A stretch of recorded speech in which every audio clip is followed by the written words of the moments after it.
हम प्रतिज्ञाबद्धता लेते हैं, शरण गमन की तरफ जाते हैं। और फिर यह संसार का नियम है, यह हमारी मूलभूत प्रवृत्ति है कि बहुत ही क्षणिक ऐसे हम इस आचरण हेतु हम अपने आप को जागरूक रखते हैं। और फिर जो हमारा भवचक्र है, जो संसार के हमारे जो भी गतिविधियां है, उसमें हम इतने मुश्किल मतलब मशगूल हो जाते हैं कि जो धम्म का मार्ग है वो बहुत सहजता से हम उसके ऊपर से फिर से अपना जो प्रतिज्ञाबद्धता है वो हम कहीं तो भी खो जाते हैं, हम कहीं तो भी भटक जाते हैं। तो यह बहुत अच्छी इस प्रकार से हम देख रहे हैं कि बोधि प्रकाश जी हमें बार बार यह उपलब्धियां कर रहे हैं, अवसर दे रहे हैं कि धम्म से हमें दूर नहीं जाना है, हम पूर्णतः जागृति से फिर से धम्म के मार्ग में आना है। तो बहुत अच्छा लग रहा है और उसके कारण मैं भी पढ़ाई कर रही हूँ, मेरी भी पढ़ाई हो रही है। मैं भी बार बार अपने धम्म के इस अपने अनुभव में मैं अपना खुद को देखती हूँ, अपना चिंतन करती हूँ, अपना मनन करती हूँ। तो मुझे भी बहुत आनंद मिलता है और मैं खुद को बहुत ही भाग्य मतलब ऐसा देख रही हूँ, आनंदी देख रही हूँ। तो हम सभी यह जानते हैं, मैं भली भांति जानती हूँ कि आप सभी बहुत अच्छी तरह से धम्म को जानने वाले, धम्म को आचरण करने हेतु और बहुत ही मतलब निष्ठा पूर्वक हम धम्म के मार्ग पे मार्गस्थ हो रहे हैं। धीरे धीरे ही सही, लेकिन हम मार्ग के ऊपर मार्गस्थ हो रहे हैं, अपने उद्देश्य की ओर, अपने ध्येय की ओर हम मार्गक्रमण कर रहे हैं।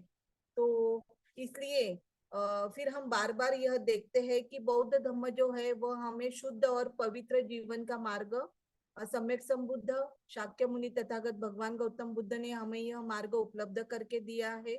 और वो पूर्णपणे ज्ञान से परिपूर्ण है, समग्र जागृत है वो। और इस प्रकार से उनके सम्यक संबुद्ध तथागत भगवान गौतम बुद्ध ने अपने संपूर्ण जो उनका कार्यकाल है, उन्होंने अपने संपूर्ण जीवन में हम देखते हैं कि धम्म का प्रचार हेतु, प्रसार हेतु अपना संपूर्ण जीवन समर्पित किया है। और इसीलिए यह भारत भूमि आज भी बहुत ही हम मतलब इस तरह से भारत भूमि को सभी जगत के, बौद्ध जगत के सभी लोग इस भूमि को बहुत ही पवित्र और शुद्ध भूमि ऐसे मानते हैं। तो इस प्रकार से संपूर्ण जाति विरहित वर्ण और भेद, जात वंश वर्ण भेद, इस सभी से उच्च नीचता और स्त्री पुरुष, यह सभी मान्यताओं को खंडन करके तथागत सम्यक संबुद्ध भगवान बुद्ध ने मनुष्य को हितार्थ यह धम्म हमें खुला कर दिया है। हमारी क्षमताओं को, हमारी परिपूर्णताओं की तरफ जाने के लिए, विकास की तरफ जाने के लिए यह हमें पूर्णतः उन्होंने खुला किया है। और इस प्रकार से ब्राह्मण्यवाद, जातीयवाद का उच्चाटन करके सभी स्तर के स्त्री पुरुष के लिए, श्रीमंत है, कोई राजा है, कोई रंक है, और इस प्रकार से जो बुरे कर्म करने वाले हैं वो भी उसमें आते हैं, और जो अच्छे कर्म करने वाले हैं वो सभी के लिए भगवान बुद्ध ने इस प्रकार से धम्म का, शुद्धता का, पवित्र जीवन का मार्ग खुला किया है। और इस प्रकार से पूर्ण हृदय से, परम मैत्री और महाकरुणावान इस हृदय से उन्होंने हम सभी को स्वीकार किया है और सभी को हमें समान संधि देकर हमारा जीवन विकसित किया है, हमारा सम्मान बढ़ाया है।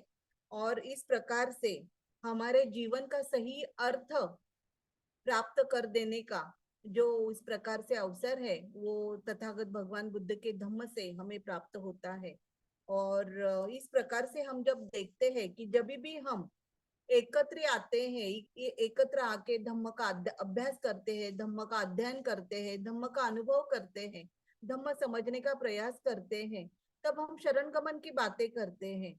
तो शरण गमन यह हमें बौद्ध धम्म में मार्गस्थ होने के लिए, मार्गक्रमण करने के लिए बहुत ही आवश्यक प्राथमिक ऐसी यह गतिविधि है, यह कृति है जो हम करते हैं, करना चाहते हैं। और जो भी धम्म को समझता है वो तुरंत ही अपने आप को बुद्ध धम्म और संघ में शरण गमन करता है। तो इस प्रकार से हम देखते हैं कि शरण गमन का अर्थ क्या है। और इस प्रकार हम यह भी समझ लेने का प्रयास करते हैं कि बुद्ध ईश्वर नहीं है। यह बहुत ही प्राथमिकता से ही हमें बहुत अच्छी तरह से गहराइयों से और बहुत अपनी गंभीरता से यह समझने की बात है कि तथागत सम्यक संबुद्ध भगवान गौतम बुद्ध यह हमारे मार्गदाता है। तो वह कोई भी ईश्वर नहीं है, वह एक मानव है, परंतु वे एक साधारण मानव नहीं है, तो वे एक असाधारण मानव है। यह बुद्धत्व प्राप्त किए हुए मानव है, जो महाप्रज्ञावान है, महाकरुणावान है और महाविशुद्धि जिन्होंने प्राप्त की है। शुद्धता की, पवित्रता की अंतिम चरण तक उन्होंने अपना खुद का विकास किया है। तो इस प्रकार से उन्होंने अपने सभी अच्छे गुणों को अंतिम चरण तक लेके जाके उनका परिपूर्णता से विकास किया है। इसीलिए वो सम्यक संबुद्ध तथागत भगवान गौतम बुद्ध कहलाते हैं। तो हम सभी को, मैं बहुत ही सादे और सरल भाषा में इसका आपको बताने का प्रयास कर रही हूँ।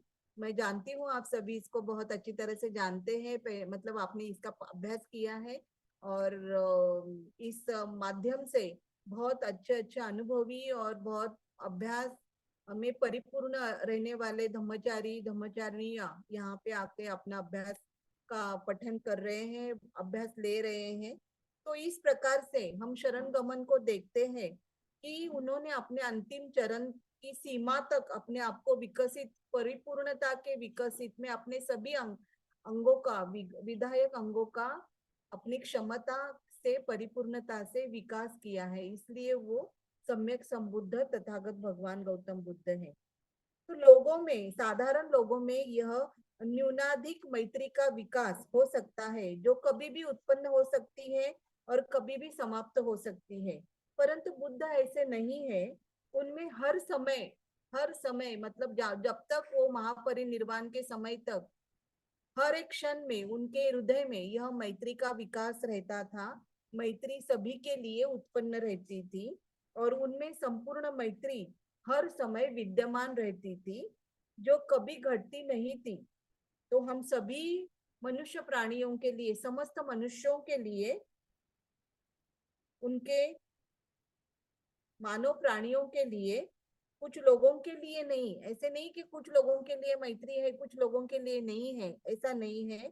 तो इस प्रकार से बुद्ध के बारे में हम यह जानते हैं कि वो हमेशा अपने हृदय में, अपने चित्त में, उनकी जो शुद्धता है उसमें वह मैत्री और महाकरुणा के उन्होंने परिपूर्णता से विकास किया है।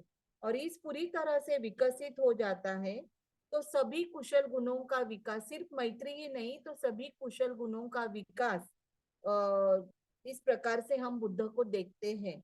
और हम इसी आदर्श को हम शरणगमन करते हैं, क्योंकि बार बार हमें बुद्ध, तथागत सम्यक संबुद्ध बुद्ध हमें उनके आदर्श के माध्यम से यही बताते हैं कि हम सभी यह बुद्धत्व प्राप्त कर सकते हैं। तथागत बुद्ध ने जो बुद्धत्व प्राप्त किया है वह हम सभी प्राप्त कर सकते हैं। यदि हमने यह स्वीकार किया तो इस पर हम कृति करेंगे और हम शरणगमन करने की ओर ज्यादा गंभीरता से, ज्यादा सकोलता से हम आगे जाएंगे।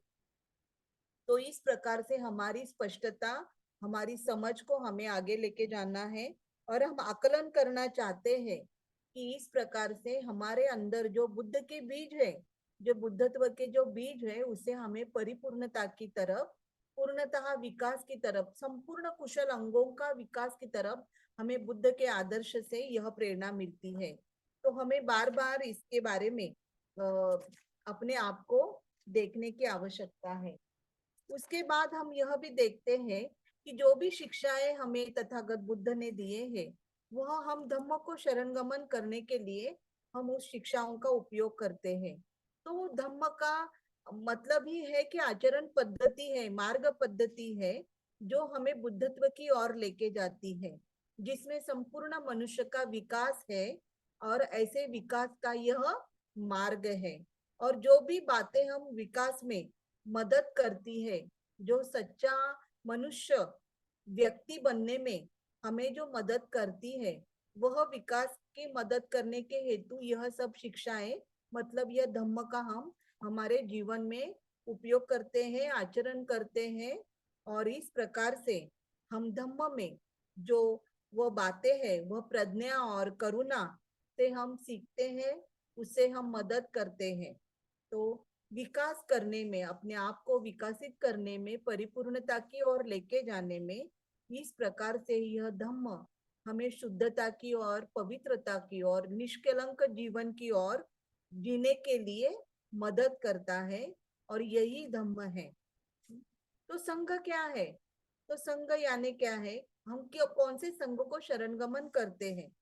तो व्यवहारिक अर्थ से जब हम देखते हैं कि संघ को शरणगमन करने का मतलब यह होता है जिसमें हम एक दूसरे को बहुत ही सहचार्य से और बंधुता की तरह हम एक दूसरे को मदद करते हैं, एक दूसरे से मदद लेते हैं, और हम सब बुद्ध धम्म के मार्ग पर अनुसरण करना चाहते हैं। एक दूसरे से हम जो भी हम जानते हैं कि जो हमसे ज्यादा धम्म जानते हैं, जिनको ज्यादा धम्म का अनुभव है, वे हमारे बड़े भाई या बड़े बहन है, इस तरह से हम देखते हैं। वो हमारे गुरु है, इस तरह से हम देखते हैं। और इस प्रकार से हम उनसे हम यह धम्म की शिक्षा, धम्म का अनुभव हम उनसे लेने का प्रयास करते हैं। उनका जो आचरण का आदर्श है वो हमारे जीवन में हम लाने का प्रयास करते हैं। और इस प्रकार से संघ को हम शरणगमन करते हैं। तो इस प्रकार से हम स्वयं को धम्म जानने के हेतु और हम सभी के सहकार्य से, सहचार्य से हम धम्म को पहचानने के हेतु, मदद करने के हेतु हम संघ में प्रवेश करते हैं। तो इस प्रकार से हम सभी को मालूमात है कि जो धम्म संघ, बुद्ध धम्म और संघ को हम शरणगमन करते हैं।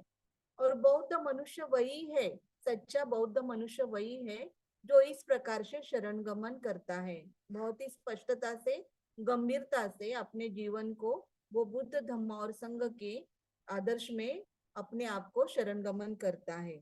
और वह शरणगमन करने के बाद पंचशील का ग्रहण करता है।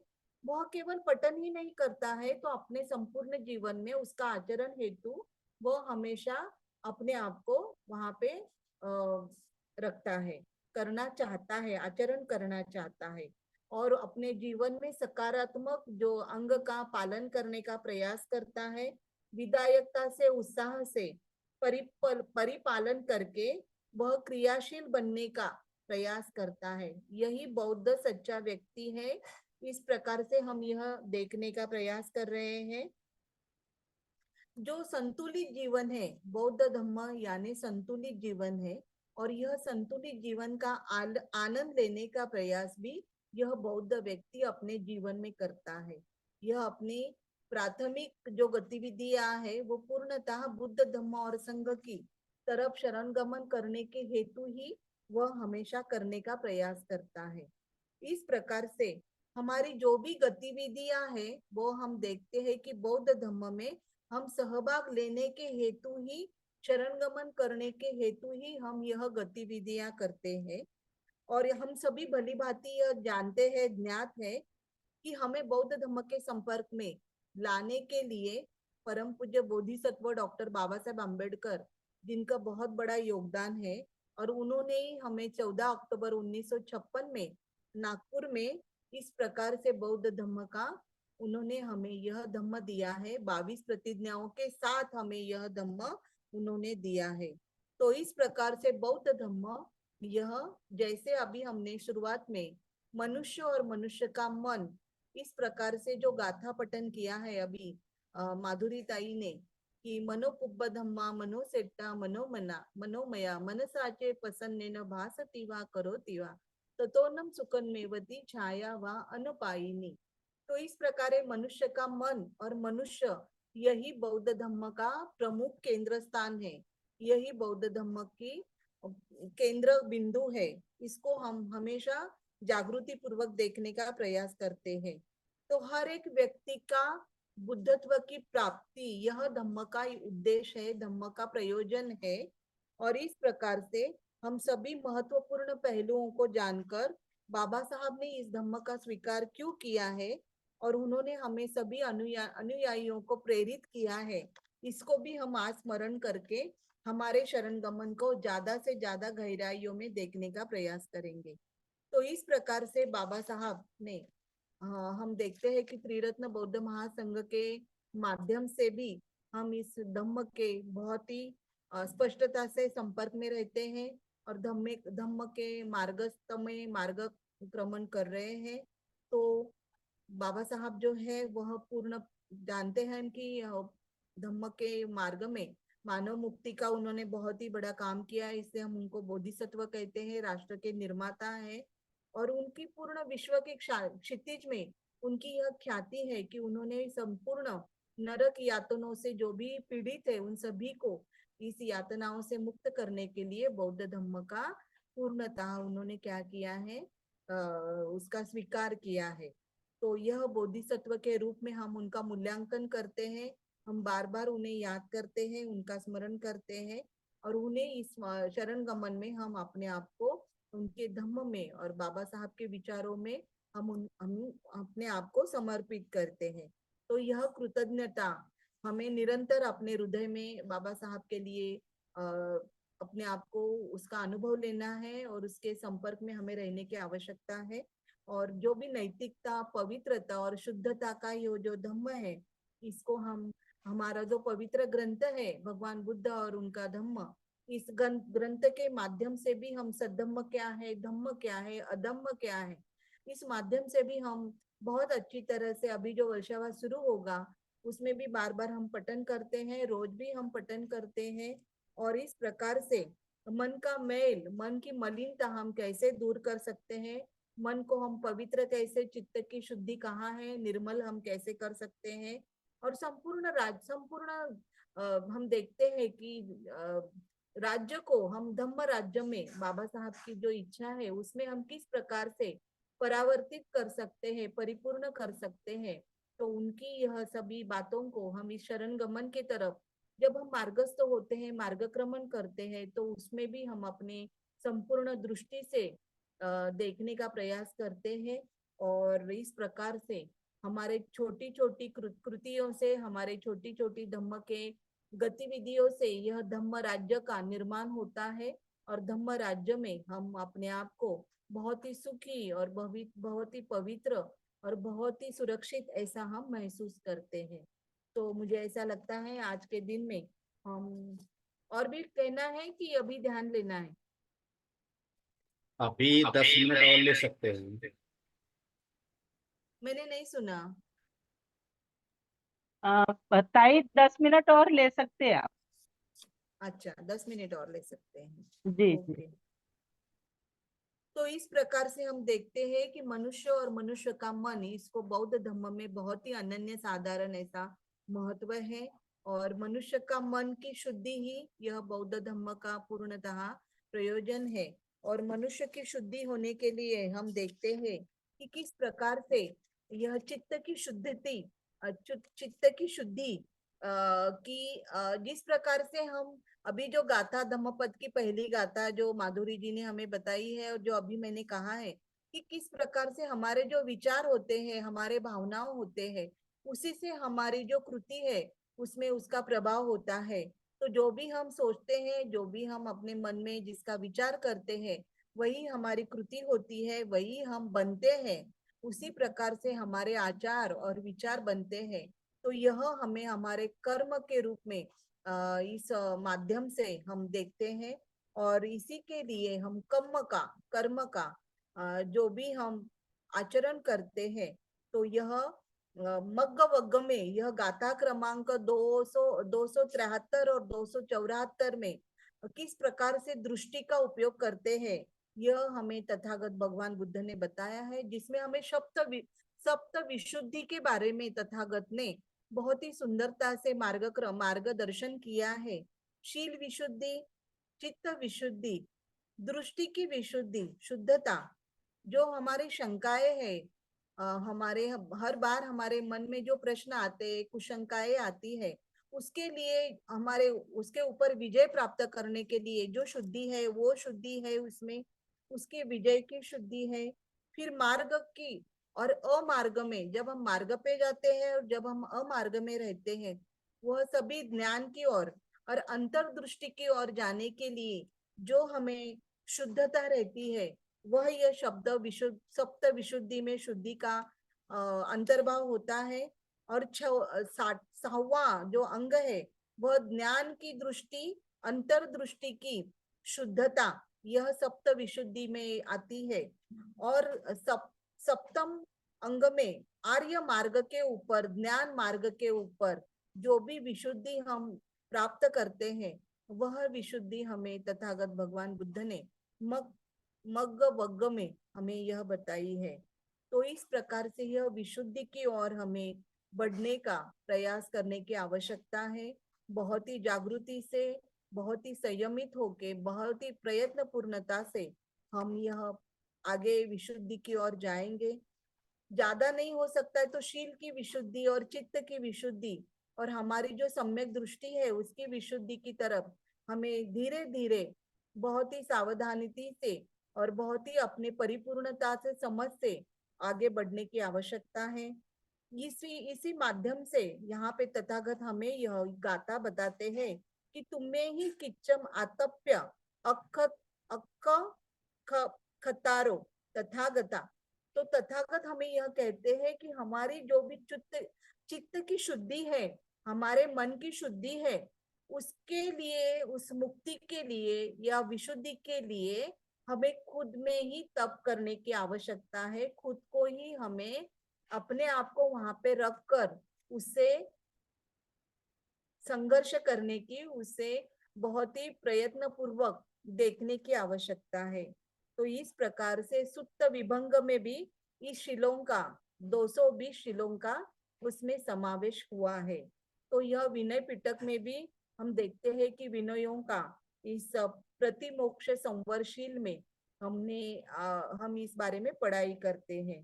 तो यहाँ हम देखते हैं कि हमारे मुक्ति के लिए हमें खुद ही तपश्चर्या करनी है, खुद ही साधना करनी है, खुद को ही हमें यहाँ पे साचने की, ढालने की, उसमें लाने की आवश्यकता है। हमारे लिए कोई दूसरा नहीं करेगा, हमारे लिए हमें खुद प्रयत्न करने की आवश्यकता है। तो यह हमें हमारे प्रतीत्य समुत्पाद की मार्ग की ओर लेके जाने वाली यह पढ़ाई है, जिसमें हम यह सभी जानते हैं कि किस प्रकार से हमारे कर्मों की शुद्धि हो जाती है।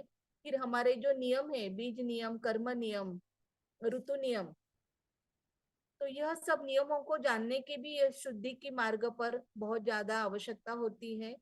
तो जो भी हम इस प्रकार से हमारे धम्म के इस अभ्यास में, शरण गमन के मार्ग में हम जब भी पढ़ाई करते हैं तो हमारे पूर्णतः हमारे जो आंखें हैं उसको खुला करके हमें बहुत ही सहजता से और बहुत ही स्मृति पूर्वक, जागृति पूर्वक, बार बार मैं जागृति का प्रयोग कर रही हूँ, तो जागृति का हमें उपयोग करने की आवश्यकता होती है। क्योंकि ये जो हमारे प्रसार माध्यम है, हमारे आजू बाजू में जो भी अभी हो रहा है, ये सभी माध्यम हमें दूसरी ओर लेके जा रहे हैं, जो मुख्य प्रवाह है उसमें लेके जाने का प्रयास करते हैं। लेकिन बुद्ध धम्म का मार्ग जो है, उसका मार्गक्रमण दूसरी ओर है, ये मुख्य प्रवाह में नहीं हमें लेके जाता है। तो उसके लिए हमें बार बार हमारी जागृति को देखना है और हमें खुद प्रयास करने हैं। हमारे लिए कोई दूसरा प्रयास नहीं करेगा, कोई प्रयत्न नहीं करेगा। तो पूर्णतः अंतिम सांसें जब तक हमारी इस पृथ्वी पर हम जिंदा है, तब तक हमें आपको यहाँ इस मार्ग में हमारे शरण गमन को ज्यादा सक्रिय करने के लिए, ज्यादा जागरूक करने के लिए, ज्यादा विशुद्ध की ओर लेके जाने के लिए, हमें अपने आप को परिपूर्णता में विकसित होने के लिए इस प्रकार से हमें यह चित्त की शुद्धि और शिलों की शुद्धि करने की, विशुद्धि करने की आवश्यकता है। तो यह आज का इस बारे में हम अभी देखने का प्रयास करेंगे और हमारे जो ध्यान साधना है उसमें भी हम चिंतन और मनन करेंगे इसके बारे में।